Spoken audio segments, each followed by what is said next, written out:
Bonjour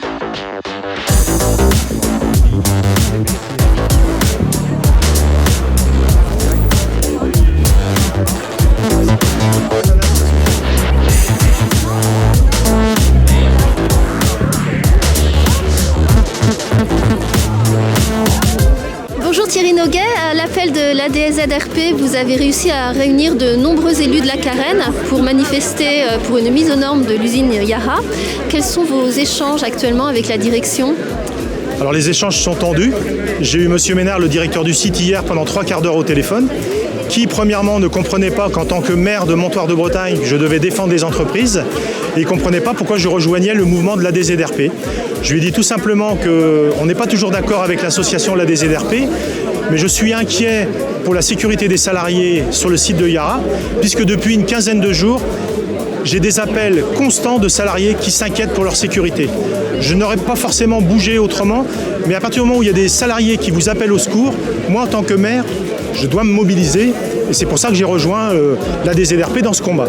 Ce que vous craignez le plus, c'est l'accident industriel ?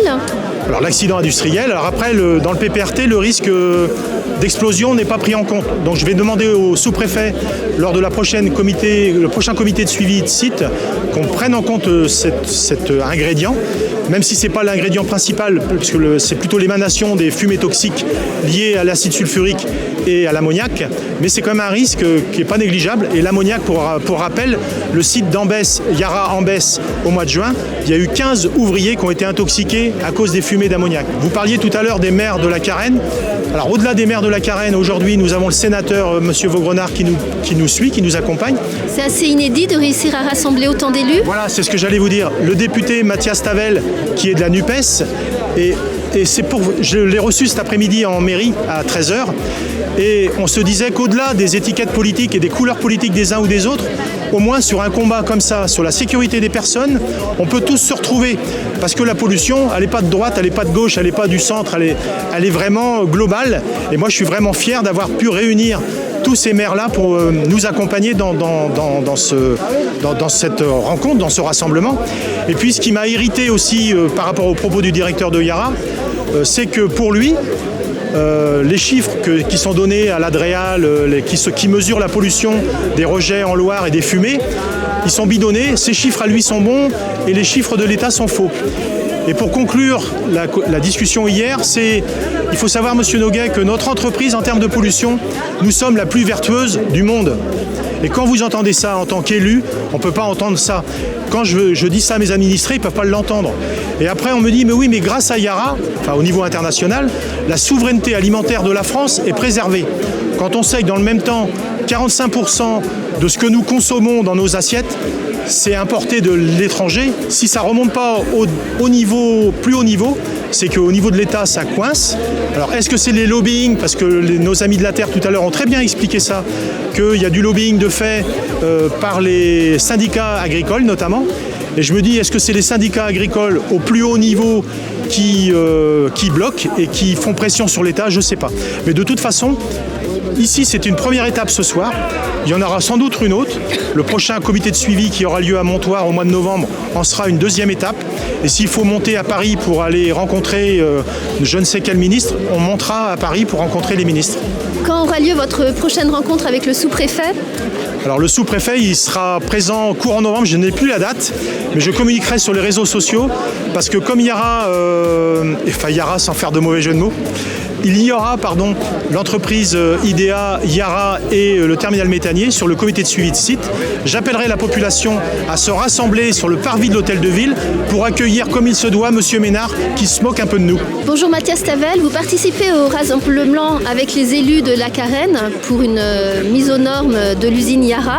C'est assez inédit, un rassemblement qui rassemble autant de sensibilités différentes ? Oui, clairement, c'est à la fois le travail de l'association de la DZRP et des autres associations sur cette question-là, qui est un travail très sérieux et dans lequel les élus se sentent pleinement en confiance pour les soutenir. Et puis c'est aussi le fait que la situation est inacceptable. Quand vous avez un insoumis, des socialistes qui ne sont pas dans la nouvelle Union populaire, le suppléant d'une députée macroniste, un maire sans étiquette qui se retrouvent ensemble, quand même le message est suffisamment rare pour qu'on comprenne qu'il y a un vrai problème, je crois. Vous, en tant que député, comment pouvez-vous agir pour contraindre Yara à effectuer cette mise aux normes ? Clairement, pour contraindre Yara, il y a deux manières. L'action de l'État et, ce qui après peut relever de la participation citoyenne ou de l'action des salariés dans l'entreprise. Aujourd'hui, on s'est rassemblé devant la sous-préfecture pour dire à l'État, maintenant ça suffit. C'est à vous de prendre de nouvelles mises en demeure, de nouvelles sanctions, d'exiger ceci, d'exiger un planning de travaux, de faire en sorte que l'usine Yara respecte les normes et sinon de la sanctionner. On ne peut pas comme ça attendre et laisser faire, ça a assez duré. L'autre action après, c'est soutenir les citoyens qui peut-être demain engageront des actions en justice ou d'autres types de manifestations et de rassemblements.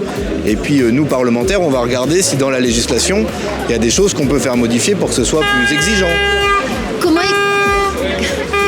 Comment expliquez-vous cette lenteur justement de l'État ? Alors, clairement, on a un lobby agricole qui utilise beaucoup d'engrais.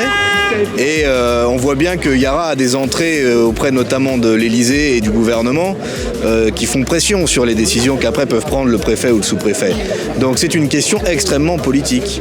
Cette usine ne respecte pas les normes, elle est un danger pour l'environnement, pour les salariés, pour les populations. Donc l'État doit y mettre fin, y compris par des moyens de contrainte, et y compris si ça amène à se passer d'engrais pendant un moment, en tout cas à faire en sorte qu'on ne produise plus dans ces conditions. Vous avez rencontré la direction de Yara ?